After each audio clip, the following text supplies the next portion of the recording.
Hello, everyone, and welcome to another American Scouser podcast, the Thursday edition. And we have quite the unique edition going today. We have Chris Strain. I'm your host, as always, Timucin, filling in for actually, we're kind of like taking turns with Gally on these Thursday ones, but I'm kind of excited for this one with a whole new crew here. So we have Chris Strain making a comeback, the DJ, the DJ of them all from Knoxville. Chris, what's happening, man? How's it going, man? It's good to be back. And also, well, formerly of Tampa, I guess, but now in Atlanta, we have David Rice with us. What's going on, David? Not much. What's going on? David actually just had his first piece go up on the website yesterday, so we will be going back to that and like kind of like going over that. At least it ties to our Wembley trip. If Jamie was here, he would be singing as we speak. But speaking of Jamie, we will start with his 60-second recap. Just because Jamie isn't here doesn't mean he doesn't do the recap. So we'll start with that. And then I find out kind of like talk about the Leeds game first. And then obviously get ready for the weekend. But let's go with Jamie first. That is right, folks. It's news in 60 seconds time. I hope we're all suitably excited for Wembley. Anyway, get your stopwatches out. It's go time. Straight in at number one. It's Mo Salah, 27 goals in 31 appearances. He's reached 20-plus goals. 5 seasons in a row now at Liverpool. Another 3 goals this season, and he reaches 30 for his 3rd time at LFC. He's going to be the first player since Robbie Fowler in the 90s to do that. Not too bad for a one-season wonder. In at number 2, it's the LFC women's game this Sunday. The Vitality 5th round of the FA Cup live on BBC. Live on BBC at 12 p.m. local GMT time, just before our Cup final day. And finally, with LFC set to release the financial results of the 2021 season in the coming days, news emerging this week of a new partnership with a cloud storage company based in Boston named Wasabi Technology. But also, great news in an extension on an existing deal, EA Sports deal, who we've been linked with since 2019. EA Sports cranking out some quality LFC content, all for us fans. That's it, folks. The news in 60 seconds. We are the greatest team in Europe, and we're going to Wembley. Told you, where there's Jamie, there's always singing. So thanks, Jamie. We got the 60 seconds, and let's start with that game. I mean, you guys know me. I'm always nervous, but before any game, I'm always nervous. But yeah, it was kind of like one of those pleasure to watch. And you know who was happy? This guy right here, Stitch, because that guy gets a snack every time we score. And yeah, we're trying to actually have him lose weight. He's pretty chubby for a golden retriever, but yeah, the Leeds game definitely blew the diet out the window. So let's start with this lineup first, because I think now that we have depth, it's going to be one of those things that every time we see the lineup, Chris, there's going to be 1 or 2 shockers that we did not expect. What did you think when you first see this lineup? I kind of looked at it and I didn't see Jones's name like straight away. First thing I looked at was the goalkeeper. We had a conversation in the Discord about that, about whether Kelleher would play this game and get a warm-up for Sunday, or whether Allison would play it. And it turns out Allison was coming in. But then I realized Jones, and I was like, wait, where did Curtis Jones come from? Because he wasn't even in the squad for the last game. And all of a sudden he came straight in. And it was kind of like, okay, why? Where's Harvey? Okay, maybe they're saving him for Sunday. What's going on here? And to be fair to the kid, I mean, it was a 50-50 game for him. He has some really bright moments, but I just really struggle with him in that right-sided channel from a defensive standpoint with Trent, and that worried me. But I also went into this game knowing that I had a feeling that there was a hammering coming for somebody, and it was going to be Leeds. And I've been saying it for months, and I said it before this game, and we'll get to it. But and it happened.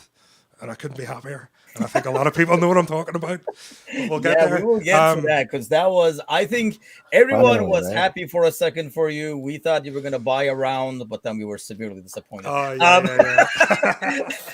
How about you, David? I mean, do you think Jones' inclusion is part of the fact that, I mean, just rotation, getting some rest for Sunday, or kind of like knowing the opponent was kind of there for the picking? Yeah, I think it's like an opportunity to play him, right? You've got to get him some games somewhere. And where better than in this instance against this team that's quite frankly just not that good and is not going to be able to keep pace with the rest of this Liverpool squad. I honestly was a little surprised. Like you mentioned him being down that right-hand channel. I thought he would play mostly on the left. And I was interested to see how he'd intersect with Diaz, and he'd have Robbo to kind of back him up. But yeah, he was playing a little bit more down that right side. So I agree with you. There's like concerns there going forward. I don't want to see that like on a regular basis necessarily because I'm not sure he's like ready for that.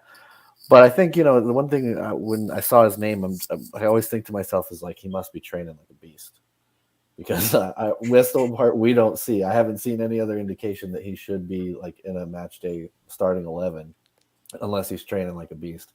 So I think maybe that had something to do with it. And Jurgen just thought, you know what, this is the perfect opponent to see if we can get him in a rhythm or see if we can give him a good, like a solid performance under his belt, build his confidence back up a little bit. So I was surprised, but not too surprised, I guess.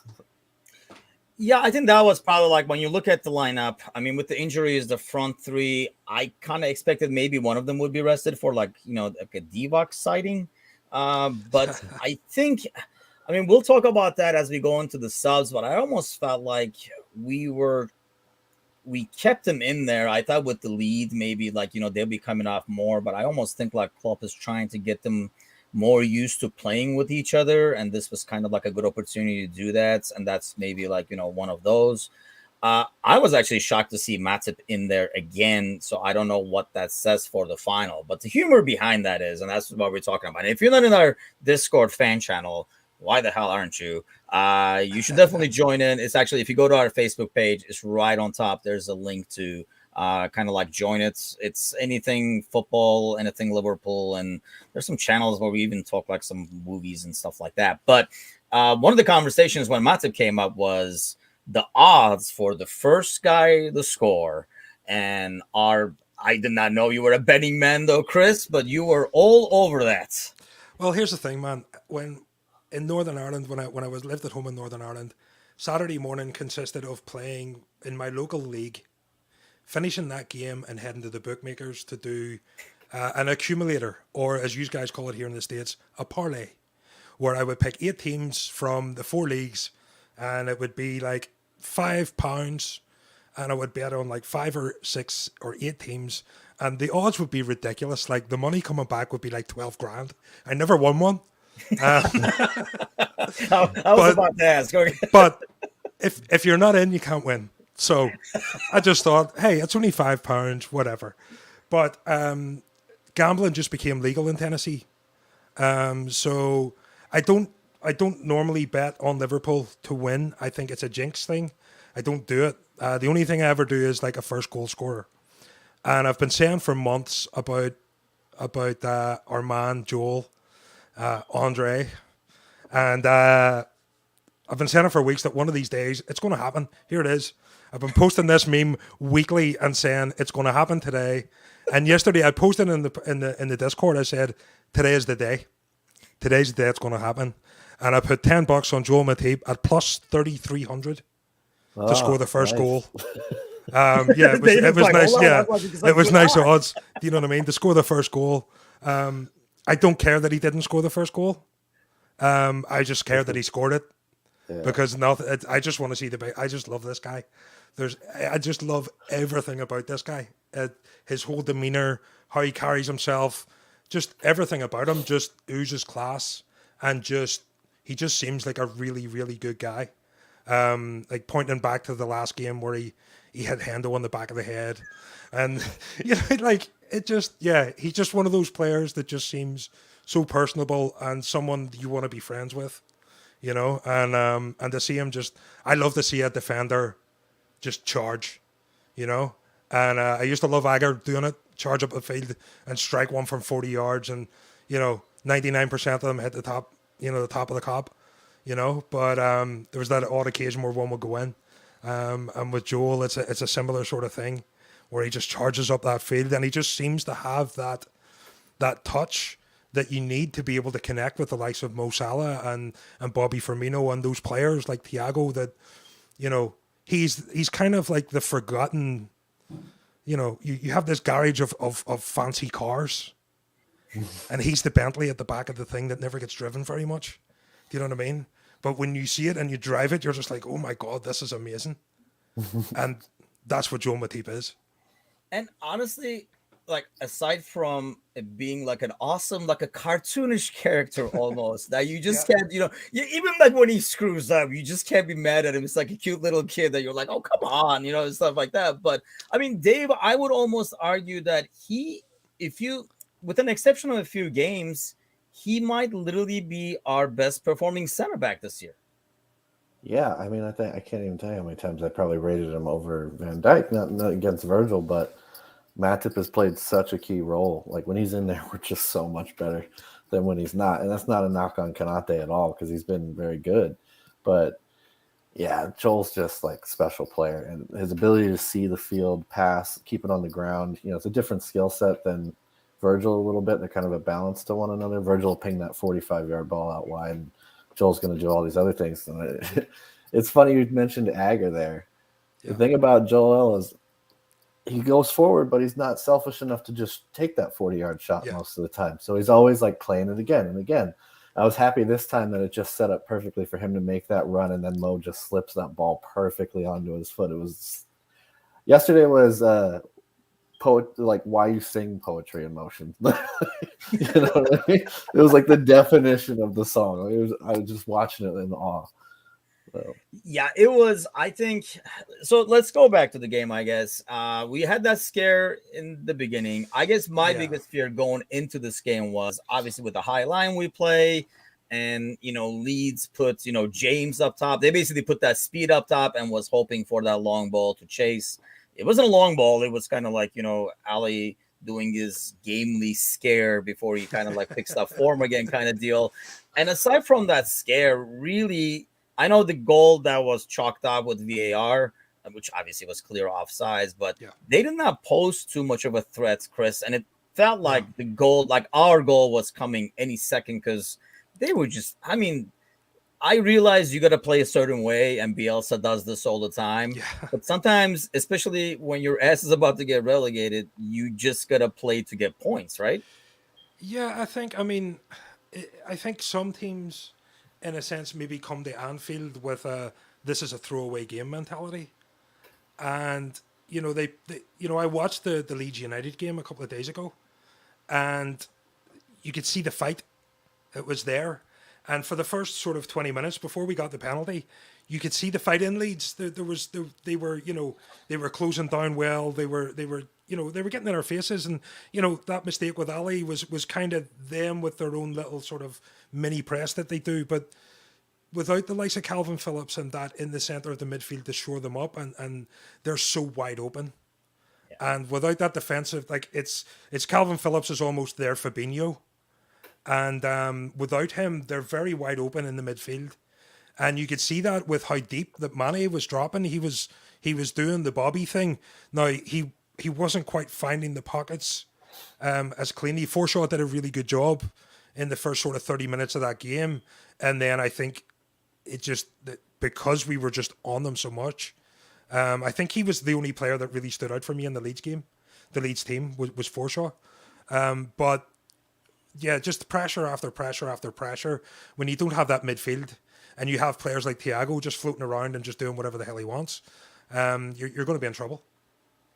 And obviously that penalty coming in early helps. And I mean, it's a clear penalty. And I realize, as a defender myself, it's like, what's a guy to do? Can chop your arms off, but it is what it is. Keep it next to you.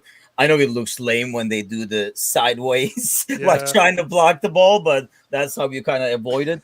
And that's the thing. I thought with our movements, I mean, you watch that game and you watch the movement while we're on the ball. And I think, if you're newer to the game or if you have, not watched it long enough, you kind of sometimes miss those when the ball is going from Matip to Van Dijk and like kind of like swinging around and stuff.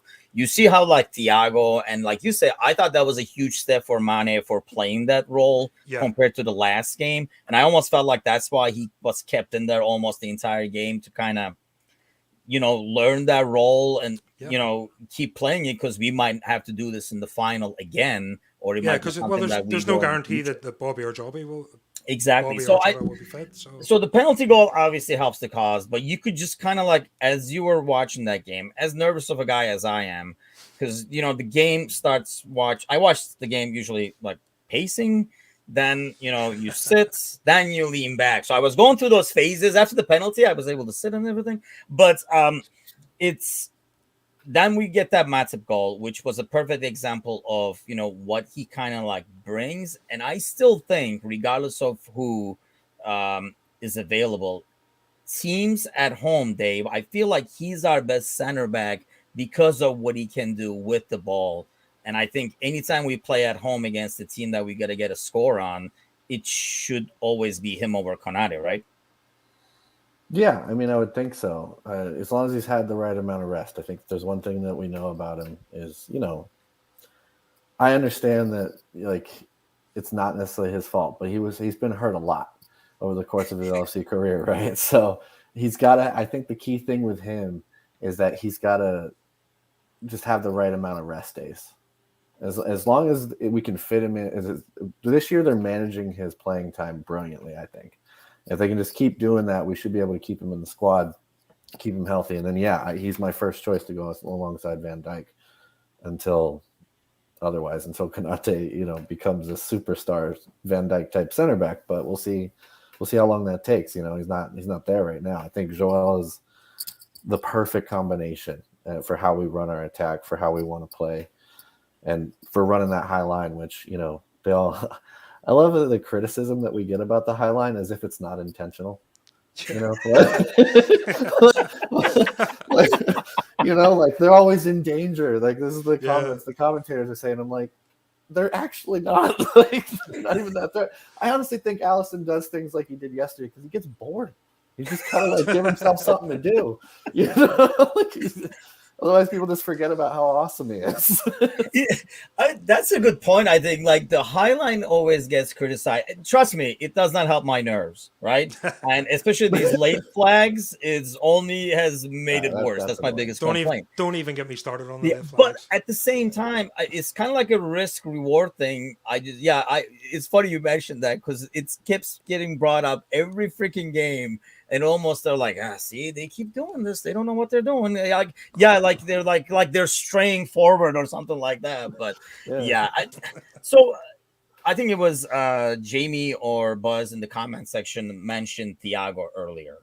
And I was like, especially at halftime, I was like, take him out, put him in ice chamber or something so he's ready for the weekend. Because, man, this guy, Chris, when he plays – and, there was like in our group, LFC America, our like Facebook group, there was a discussion earlier and somebody was mentioning that he was not Premier League quality and stuff like that. I mean, clearly not watching this guy, but he is world class. Thiago Alcantara is one of those players. He is a luxury. People don't realize what we have in that sense. It's almost like a cheat code. Like it's we brought in this player who has been underrated, I think, his whole career. I don't think he's ever gotten that. He's always been kind of overshadowed at Barcelona by sort of Xavi and Iniesta and that kind of thing because he was always playing second fiddle to them. And I think now people are going to, starting to really see what a quality player this guy is.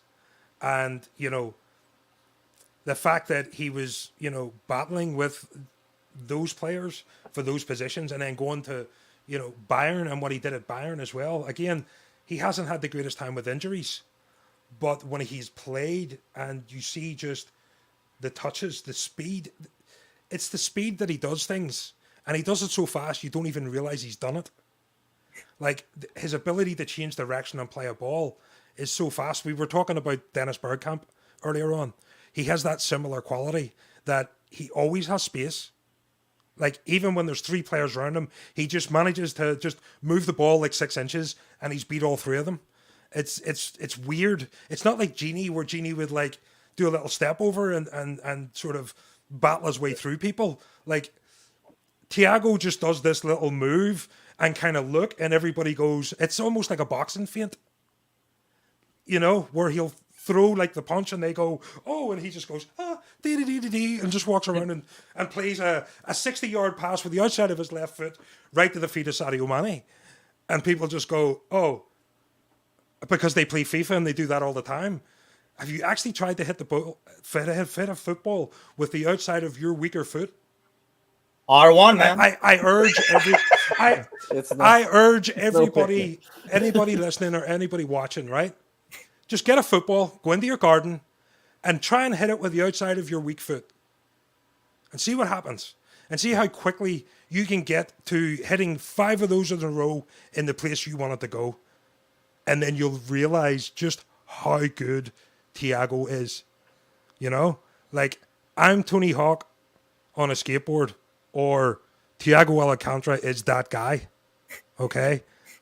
I'm the 5-year-old kid that can't even stand on it compared to him and hitting the ball with the outside with the left foot. You know, it's crazy what this guy can do with the football. And his footballing brain is just next level.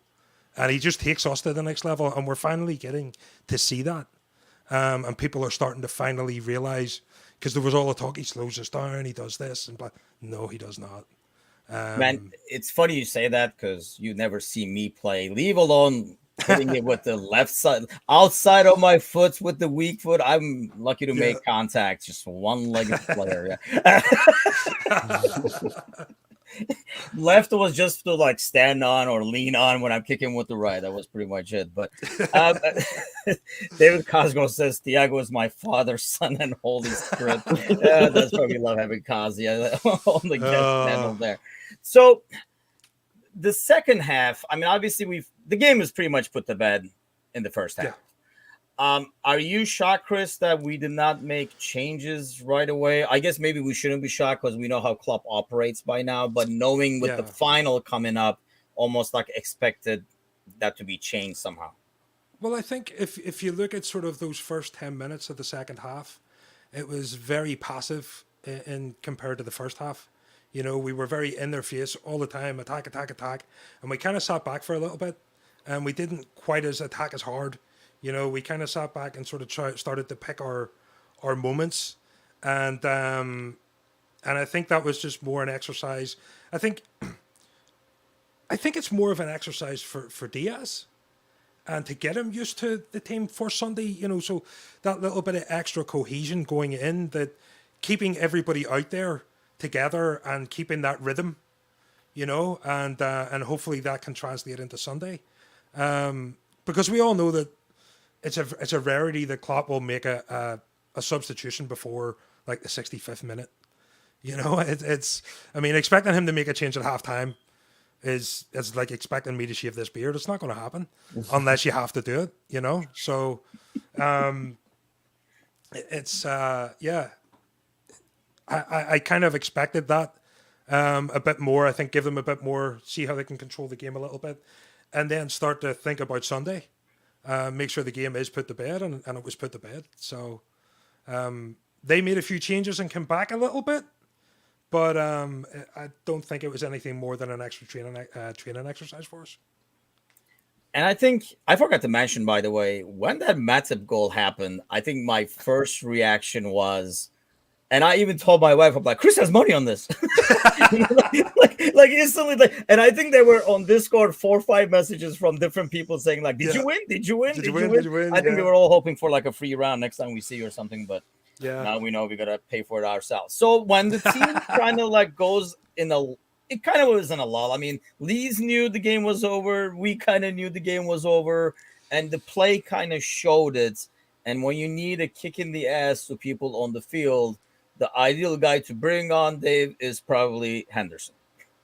Yeah, no, and you could see like he was getting in people's faces when we were up, I think 4 or 5-0, and I was just kind of like, I mean, I get it, never settle, right? At this point, I think he was actually firing himself up for Sunday too, right? There's been a little bit of talk about his form going around. I don't care. The guy's still a great captain. He scored some massive goals for us. The opener against Everton this year was a great example of that, right? Like some of the play that he's involved with on a regular basis, setting people up, whether it's tracking back, filling in at 6 when we need him. The guy is the definition of a leader, and if you're going into a cup final, that's what you want on the pitch. It'd be him, Virgil. There's a world where you could see Milner on the pitch to start, but I don't think that'll happen in this game. You just gave Victor a heart attack, but okay. No. I'm not saying it's gonna happen, but there's a world where, like, if Henderson was hurt and we needed some steel and some leadership in the midfield, it's not the craziest shout in a one-off game. But yeah, no, I think he's firing himself up for Sunday, really, is what it is, because he's going to be leading the team out in a cup final in Wembley, a place where he's played and gotten a fair amount of criticism before. So he's going to be up for it. I think that's the thing with Henderson as well. Henderson's also suffering from that same thing that everybody was talking about Stevie G. Mm-hmm. There was a period towards the end of Stevie G's career with us where they were like, oh, he's not as good as he used to be, and he's carrying all these injuries and blah, blah, blah, blah, blah. But the one thing that they carry, and Henderson has that same thing, is that leadership, that ability to get the rest of the team up, to get them, into the right place and the right headspace, and will give you absolutely 110%, and jeopardize his own career in the process, because we know the guy isn't exactly the healthiest, but he's kind of, I watched the documentary about Mick Foley last night. Jordan Henderson is the Mick Foley of the Premier League. He'll just throw himself around, do whatever he has to do to make sure it's done. If he gets hurt in the process, okay, and he'll pick himself up and keep going. And he's proven to fans time and time again, everybody that's doubted him, I've been one of those guys. I've been there. I think the last time I was on the podcast back in the day, right at the very start, I was talking shit about Jordan Henderson, so... Did I put you in your place then or what? And now I call him the Honey Badger. He's proved me wrong, and I love people that prove me wrong, And, yes, Causey, I hear you calling me Eric Rowan. If there's any WWF fans out there, it's better than being called Seamus, I'll tell you that. I was going to say, you probably get that a lot, don't you? I do get it a lot, yes.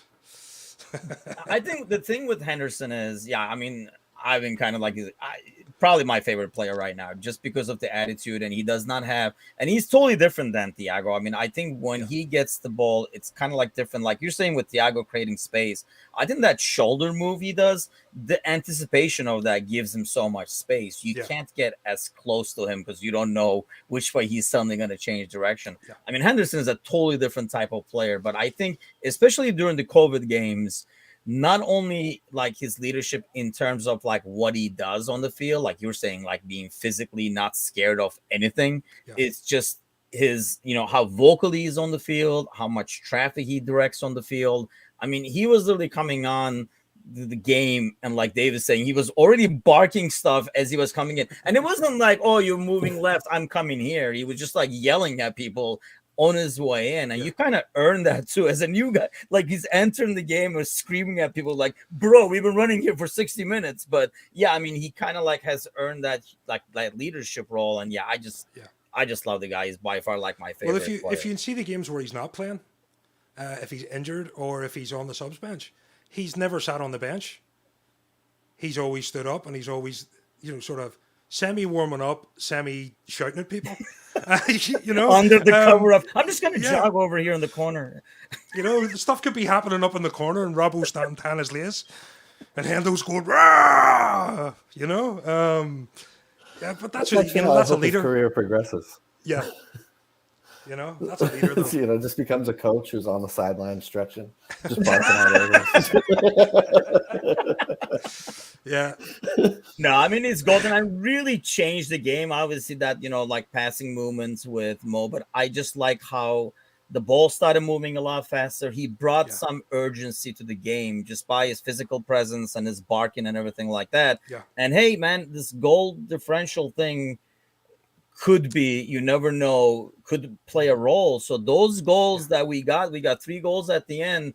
We could be talking months from now and saying that Henderson substitution coming in won us the title. You never freaking know, because I mean, he didn't score the goals. He obviously had one of the assists, but it made a huge difference in how that game was going to end 3-0. I could almost see it being 3-1 by being kind of like falling asleep in the back, unless Henderson comes in and kind of like changes the game and ends up being like a 6-0 blowout. And those goals could end up being crucial. So any parting thoughts? What do you take away from that game? I mean, obviously you look at the stats, Dave, and it's kind of like ridiculous. We're like top 3 on every goddamn thing. It's almost comedy. It's ridiculous, the amount. I mean, for Salah to be tied for first in assist and leading the goal scoring chart, the next guy on another team is 10 goals behind. That's absurd.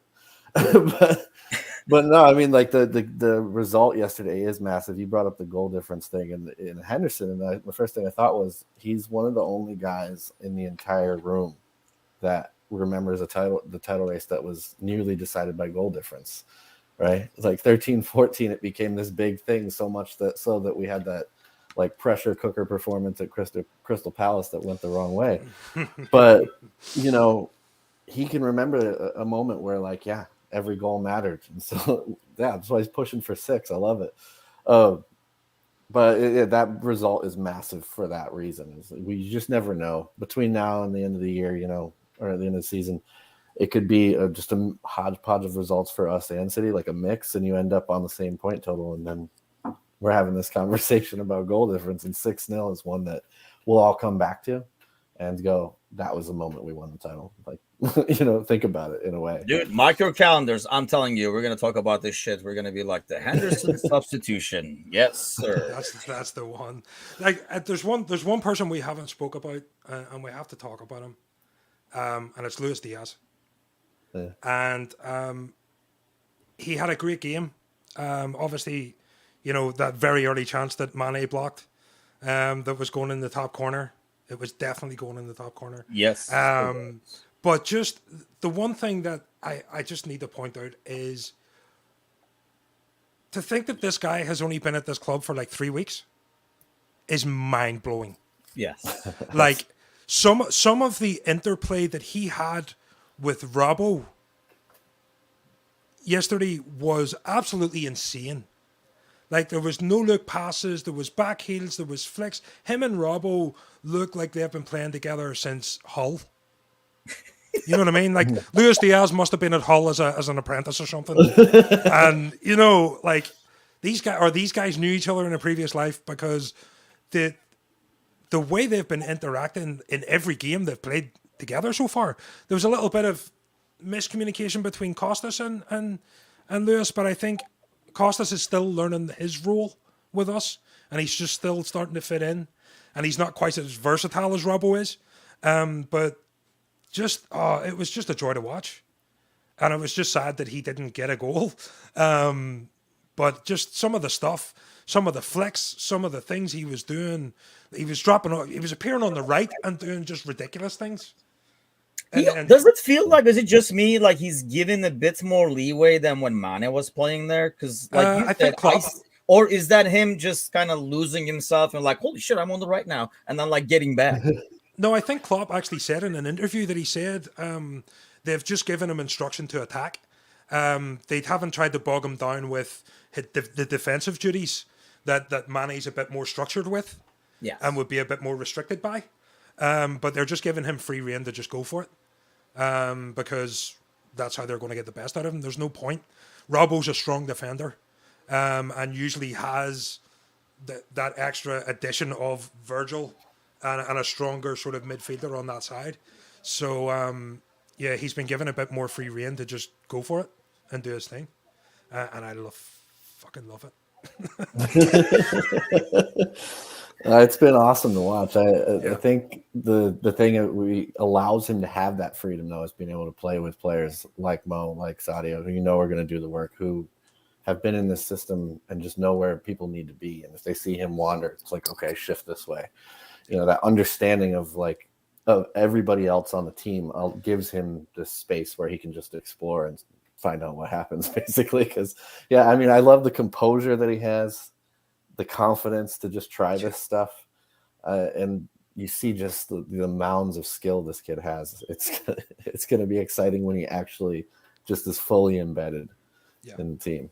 You could almost see like he has a little bit of Bobby with like the tricks and stuff, and the stuff he tries with like the ridiculous like speed of like Mo or Mane attached to it. And he feels, I mean, he plays definitely bigger as well in terms of like physical strength. So we might have found ourselves a gem on that one. And, you know, I know like a lot of the people can never be happy. I've just like learned this more and more now. I mean, you go to Facebook groups after a 6-0 win where I personally freaking leaned back an entire half, which is usually unheard of. And people are talking about why didn't like Mane smile after the goals, or like Mane and Mo, and we're definitely going to sell one of them now. Just freaking enjoy the goddamn moment for once, man. It's just like, you know, you just won 6-0. This team is in 4 different competitions, going for all of them. Just enjoy them. It's like some of them, and I'm a warrior by nature. If I'm able to enjoy it, nobody has a freaking excuse.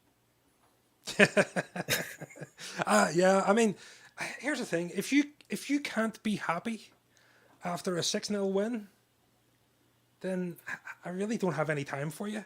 You know, like, that's just the way it is. I mean, I'm not going to sit and listen to you complain because Curtis Jones gave the ball away 17 times.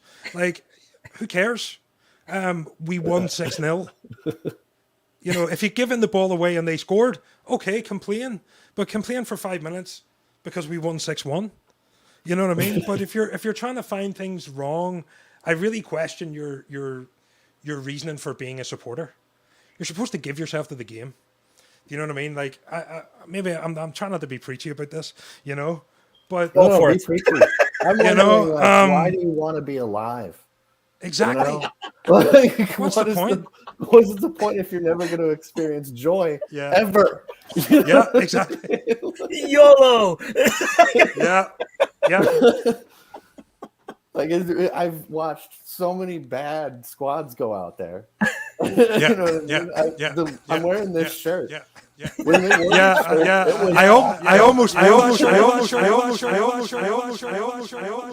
Sorry, I hit my little effects button there. I got a bit excited. Oh my, the jersey isn't that bad. Jeez. Joe Matip.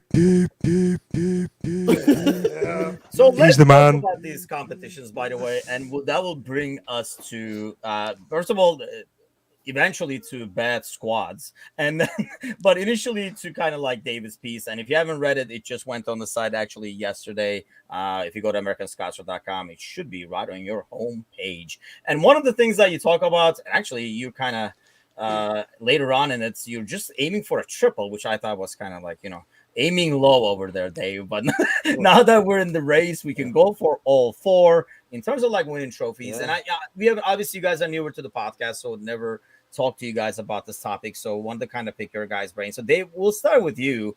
How much does the League Cup? How much did it mean to you? And obviously, has it changed now that we're in the final? I actually I kind of always want to win these things. You know what I mean? Like, because like the League Cup, though, is what makes it different is, well, we've won it more than anybody else, so I kind of want to keep that. But also, if you win it and you get that title or you get that trophy in February, it's like City has used it to kick on and do crazy things in the second half of a season several times. It's something about holding the shiny thing and having a big moment in front of your fans. I don't know. Maybe it's just all that positivity, you know, but it seems to go a long way. So it's making the players happy, to bring in like a positive energy into the squad. So once you make we're on the League Cup quarterfinal. I said to the other guys, I was like, at the pub, I was like, no, I want to win this thing now. Like, once you get past, if there's no longer a number on the round, you know, 5th round, whatever, like once you're into the quarterfinal, let's win the damn thing. So for me, and that's I think where I'm at with it mostly, I mean, in the beginning, I just wanted to. One thing I was unhappy in the past seasons is not being able to kind of go further in these tournaments, Chris, mainly due to not being able to play the depth and get time for, people like Taki and Ox and stuff like that. So they are ready when we need them in a Premier League game and stuff. But once you kind of started kind of like, getting more serious, if you will, now it's like, fuck yeah, let's just win it, right? Yeah. I mean, this trophy, like, I go way back to the time when it was like the Rumbelows Cup and the Coca-Cola Cup and all these other names it's gone by over the years. And it's always been that kind of competition where, it's the third most prestigious trophy to win in England. That's a big deal. And it used to come along with a trip into the Cup Winners' Cup. Or one of the European berths, and I think just the whole sort of, not to get into that conversation, but the capitalism of the game and all that kind of stuff has ruined this tournament because there was a lot of, this whole Carabao thing and some of the absolute nightmare drawings that they've done, like the most random things in the world. Like, it just made no sense. I'm like, what the hell are you doing? But as a competition, I love it. I've always loved it, and I love knockout cup competitions. It's just what football has always been about for me. I love the FA Cup. I still love the FA Cup. It's always the magic of the FA Cup, and it's just I think for me, growing up in the UK, I was watching these things from the minute I could understand what was happening, and it's sort of ingrained in me now. But that's only a few years ago, isn't it? When you figured out what was happening. I don't know, man. Yesterday. We're still in the works. Yeah. But no, man. Yeah. I've always been of the opinion that we're the best team in the land. We should be trying to win everything. And I think this is a competition that we could have won a lot more. We now joint with City as the most times, but we've kind of thrown this competition away in the past 10 years. Yeah. Just as a way to bring through the youth and things like that. But you made a good point about Taki, who's had an absolute stormer of a season in that competition. So, I think it's essential. I think we should be trying to win it all the time. And I think now with the depth that we have, it should be a priority. It's not enough to just win the league. I think now you have to be winning multiple competitions. And you can see it with City. They've won this League Cup. They've won the Charity Shield, the FA Cup, the league so easily. But it doesn't matter. They want that Champions League. And that's the one that matters to them. And I think for us to be taken seriously, again, as we need to start winning these competitions again. We need to start showing them that, yes, we are the biggest trophy holders in the country. And you're going to have to go some to catch us. And one league every couple of years isn't going to be enough to do that. And I think this is the type of tournament that we should be winning. And David made a perfect thing about winning that trophy in the season like that. City have used it the last couple of years to give them that extra push, that extra bit of we're indestructible kind of mentality going into the end of the season. And I think winning this Sunday would go a far way for us winning the league. And I think newer fans don't kind of like appreciate that we have a very, very special squad right now. Yeah. And we've had it. I know it's been like 3-4 years now. It's been in the works and we have it right now. And I think it was like a question that was asked to Trent and it made it like a huge deal out of it that, you guys didn't get as much silverware at City. And obviously his comeback is, we won the big one in Champions League and stuff. Yeah. But I think looking back, there's a certain window, right? You want things to go on forever, but, we've seen different teams dominate different decades and stuff like that, and nothing lasts forever.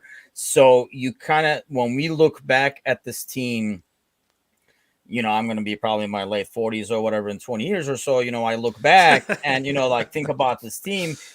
You don't want to say, and I think that's what your kind of like article refers to, Dave, is you don't want to say, we won only 2 trophies and we had this great team, but they're like, oh really, what did they win? Well, they won like 2 trophies. It's more about accumulating that silverware right now while we have this awesome squad, right? Yeah, I think it's just, I brought it up in the article, like, this is the first time since 82, 83. I wasn't even born yet Okay, when you don't need to Liverpool rub was that shit last. on these Well, it was podcasts, later okay? that fall, okay, but still, it wasn't long after that I was born. But but I wasn't even born. I'm sitting there going, I wasn't even born yet. With the last time we were in all 4 competitions at this point in the season. That's how special this is. Like, this doesn't just come along every year. There's going to be a lot of years as a football supporter. They don't walk away with anything, and this is this and the FA Cup are the last 2 trophies that this group has not won. And if they give you those, they've literally delivered everything, every trophy, giving you every winning experience they can give you. There's something like, that's how I'm going to look back on this squad when I'm in my late 40s, like you said. Damn right. We're all going to be late 40s, regardless of how many years from now. Yeah. No, I think with the League Cup, one of the things that bugs me is a lot of people, they kind of crap on it because you only get, like, I think it's $100,000 for winning it. Yeah. And they're like, yeah, it doesn't even pay, Naby Keita's wages for the week. Okay, I understand that, but I think you guys will know, how hard is it to get a ticket at Anfield right now? It's pretty damn hard. And these League Cup games it's an additional night at Anfield a lot of times. It's getting people in the door that normally don't get in the door. Kids, fans from overseas like us can get a ticket to that game. Imagine you were at Leicester that night. You were new to it. That's a life-changing thing sometimes. And that's how you create new fans. That's how you keep the traditions going. Winning anything matters. Exactly. Well, I think as well there's that disconnection from Wembley. I was at the old Wembley. I haven't been to the new Wembley. The old Wembley was a special place. Yeah.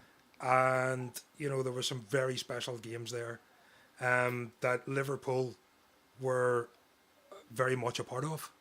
And I think it's one of those stadiums that, as a Liverpool fan, you need to go there and you need to experience a cup final. A Liverpool cup final is not like anything else.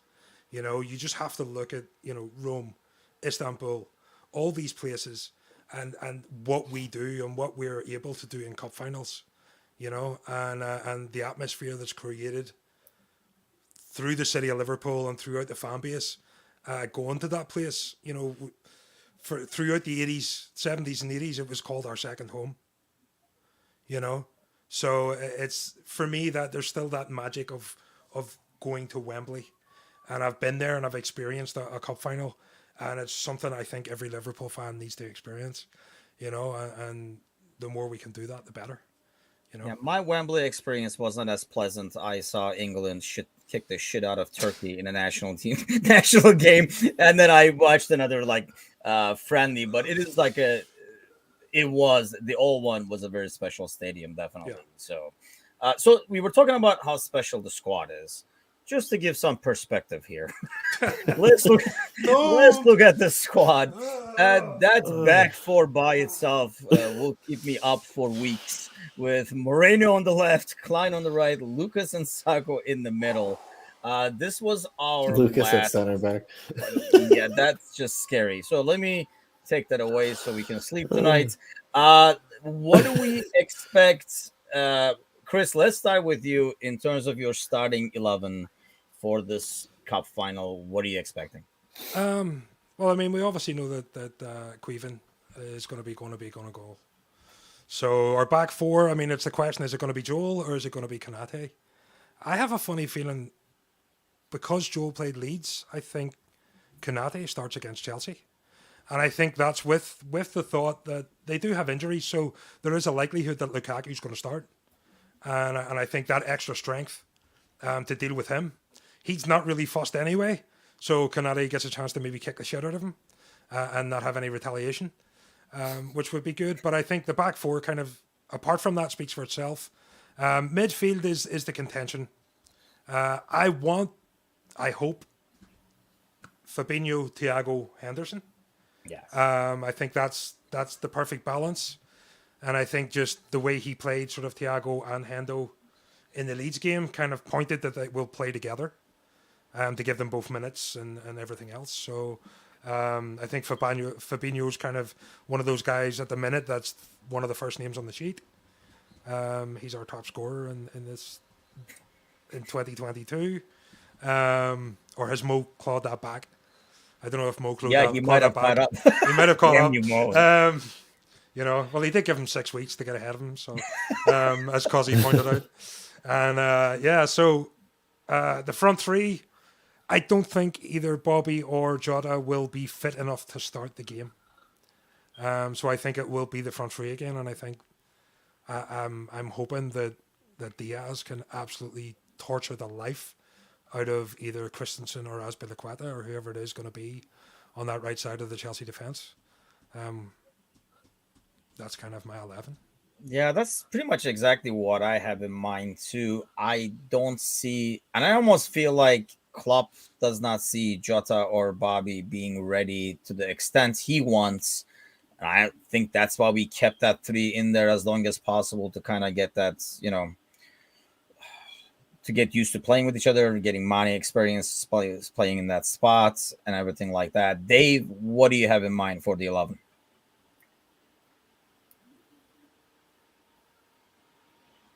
Yeah, much the same. I think the only exception I might make, and it's confirmed Bobby won't be ready, but Jota might. So I still don't think it starts, as you just said. But the one thing I think might surprise us is maybe Naby Keita makes an appearance in midfield instead of Thiago.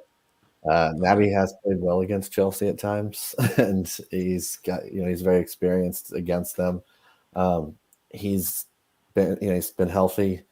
Thiago's coming off a long period of being injured. He came back a little bit ago, but he's been playing pretty consistently since. And I'm wondering how much they want to push him. So he may be coming off the bench, or if I had my choice, it'd be Thiago, Fabinho, Henderson, no doubt about it. But I just feel like I have a sneaking suspicion maybe Naby Keita sneaks in, especially if he's looked good in training. That's not a bad shot. Now you got me worried. I mean, yeah, I get a lot of flack for giving Keita shit, but I don't know, especially like recently, and because of maybe like how the injury happened, I just see him pulling out of 50-50s more and more and more in that midfield. And that's probably, for the most part, their strength, I think, just because of fucking Conte himself. And I think, ideally, if Thiago can go, and I kind of agree with, what you were saying, Chris, in terms of like, that's why he came out. He got his rest. Klopp kind of likes giving 20, 30 minutes to the guy that's going to start the next game. So Hendo comes in, and, we talked about his leadership and stuff like that earlier. I'm hoping that is that gives you a lot of good options to come off the bench for that midfield. Score predictions. Let's get to that. Dave, we'll start with you on this one. Am I going to be able to lean back? It's not going to be. You're going to want to throw up about 80 minutes in. Thanks, man.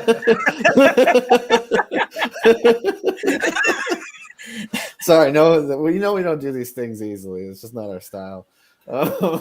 No, I think 3-2 to us, and Jota gets the winner. I was thinking about it earlier today. He has scored in every big occasion this season. I think he scores at Arsenal in the League Cup semi. He scores at Everton. He scores at United. He scores at Spurs. Like, he's had goals in every big game. So I think Jota's just going to win it.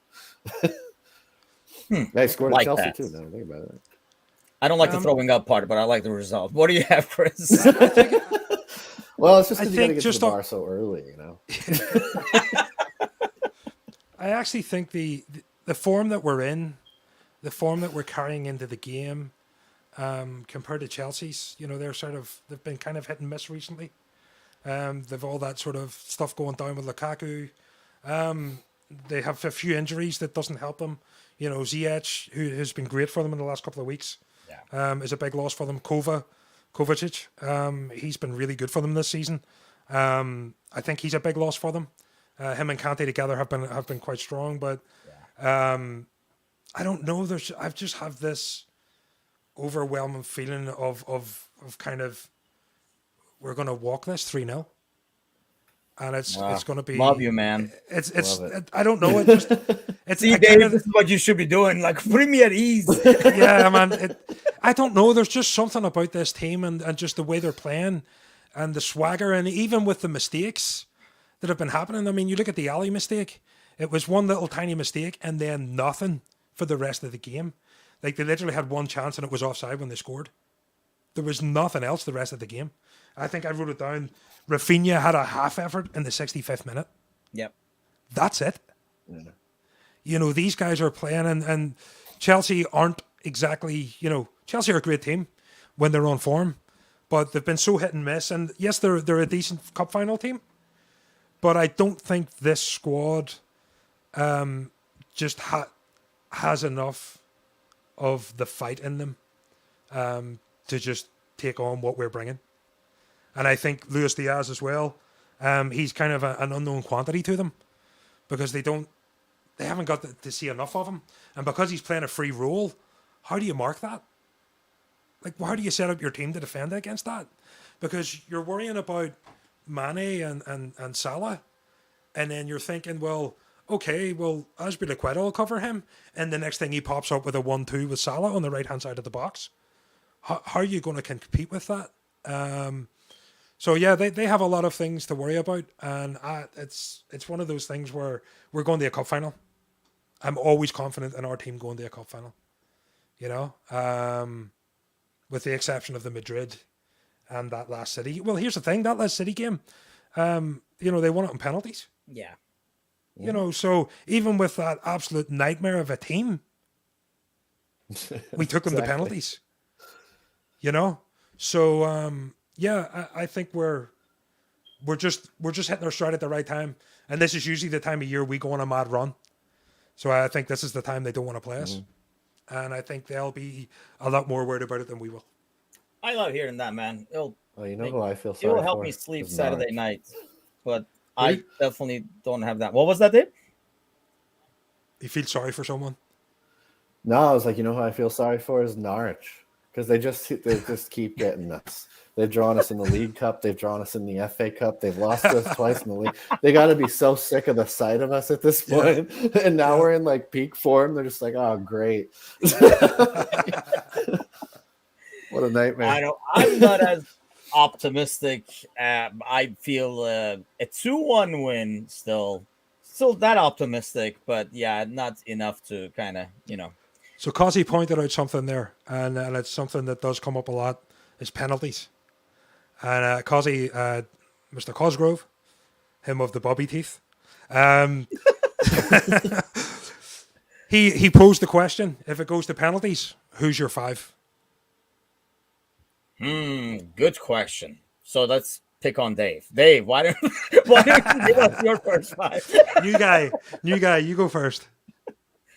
I'm gonna want Mo like in the middle, just in case you need like a goal in the middle. I'll go Sadio. He did well in the African Cup of Nations with it, and yeah, it'd just be a great moment for his Liverpool career.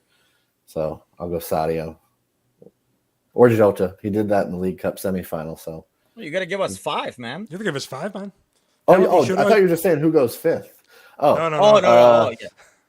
Yeah, no. All right. Well, I would lead with probably, let's see, if Diaz is still in there, maybe I'll give him a chance. But somebody with experience and composure, I'd probably go Thiago. He's just so damn cool.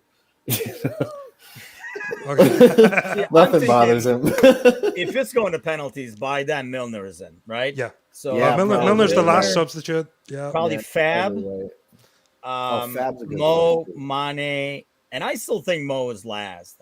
That's kind of like a strategy that everybody argues, and I know he couldn't get to take it on, like, you know, for Egypt and stuff, but I think you still save that guy for your 5th to finish it off. Yeah. So we have one spot left open. Joe Matip. It's adventure time. Yeah. I'm telling you. I think Trent probably takes one. Yeah, you think so? That I think maybe Trent. Is a tricky one. Because I can't come out with. I mean, on this Hendo, possibly. Yeah. He's not the best penalty taker. No, I don't know how he's well not. Diaz is, to be honest with you. But then, yeah, if Me Jota either. is in the game, I guess he would be my fifth to put in there. I think Diaz is the type of player that has that confidence that is going to just scare the absolute shit out of everyone and stick it right in the top corner. Like right in the top corner where everybody thinks it's going to hit the crossbar, but it actually just nestles up in the corner. He's that type of player. Oriel Robona. That's what I was gonna say. Yeah, He just, he'll like, Robona just it. chips it. He'll look Mandy straight in the eye and he'll just go, dink. Yeah.